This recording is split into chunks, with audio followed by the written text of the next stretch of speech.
ओम कृष्णाय वासुदेवाय हरे परमात्मने प्रणताक्लेशनाशाय गोविंदाय नमो नमः। ओम कृष्णाय वासुदेवाय हरे परमात्मने प्रणताक्लेशनाशाय गोविंदाय नमो नमः।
राधे राधे, जय श्री कृष्णा। दोस्तों, आज हम बात करने जा रहे हैं पुत्रदा एकादशी की, जो भगवान श्री हरि विष्णु को अत्यंत प्रिय मानी जाती है। शास्त्रों में कहा गया है कि जो भक्त श्रद्धा और भक्ति के साथ इस एकादशी का व्रत करता है, उसकी मनोकामनाएं पूर्ण होती हैं और उसे भगवान विष्णु की विशेष कृपा प्राप्त होती है।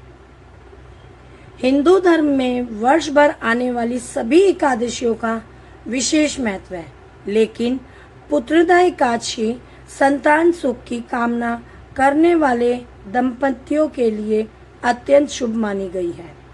मान्यता है कि इस व्रत के प्रभाव से संतान प्राप्ति का आशीर्वाद मिलता है तथा परिवार में सुख समृद्धि बनी रहती है।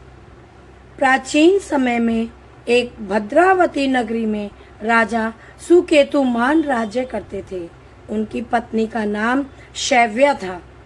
राजा के पास धन, वैभव, सेना और सम्मान की कोई कमी नहीं थी, लेकिन उनके जीवन में एक बड़ा दुख था।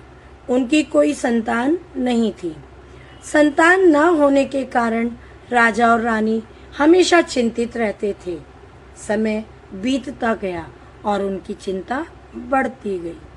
राजा सोचते थे कि यह उनके बाद राजा का उत्तराधिकारी कौन होगा और उनके पितरों का श्राद्ध कौन करेगा। एक दिन दुखी होकर राजा सुकेतुमान जंगल की ओर निकल पड़े। भटकते भटकते वे एक सुंदर सरोवर के पास पहुंचे, जहां अनेक ऋषि मुनि तपस्या कर रहे थे। राजा ने विनम्रता से ऋषियों को प्रणाम किया और अपनी पीड़ा बताई। ऋषियों ने ध्यान लगाया और कहा, राजन, आज पोष शुक्ल पक्ष की पुत्रदा एकादशी है।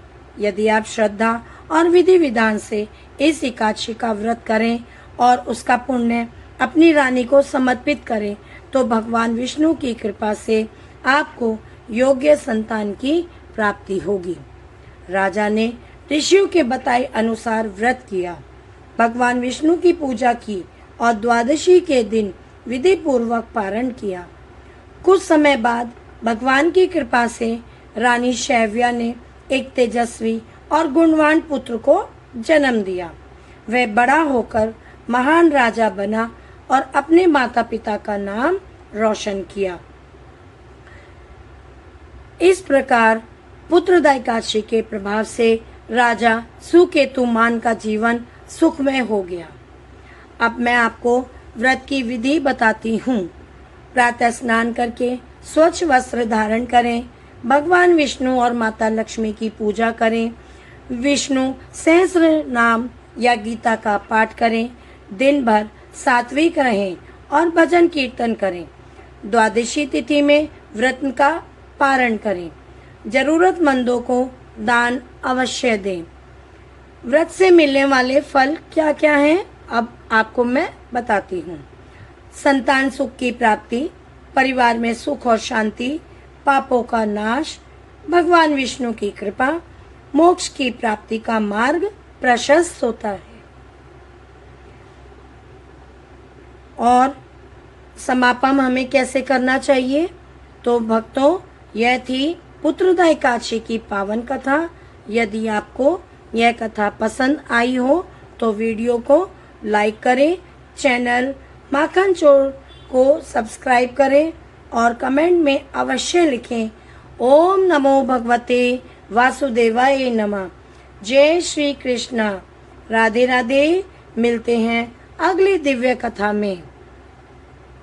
ओम नमो भगवते वासुदेवाय नमः। जय श्री राधे श्याम। हरे कृष्णा हरे राम। ओम नमो भगवते वासुदेवाय नमः। जय श्री राधे।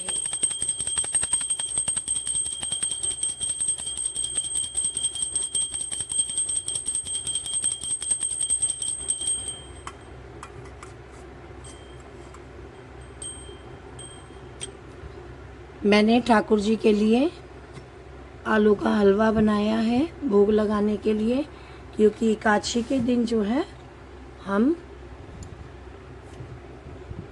अन्न का भोग नहीं लगाते। ये देखो, मैंने ठाकुर जी के भोग के लिए आलू का। जय हो मेरे ठाकुर जी। राधे राधे। आओ आओ श्याम जी, भोग लगाओ श्याम जी, ये भोजन है गरीब का, रुच रुच भोग लगाओ मेरे प्रभु जी। जय श्री राधे श्याम।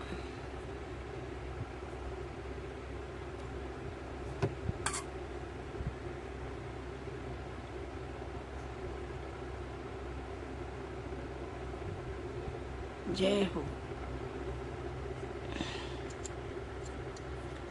एकादशी के दिन मंजरी वाले तुलसा जी भी जरूर चढ़ाएं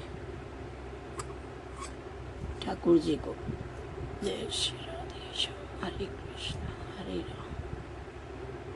जय जय राधे। जय श्री राधे श्याम। बोलो बांके बिहारी लाल की जय। ओम नमो भगवते वासुदेवाय नमः। राधे राधे।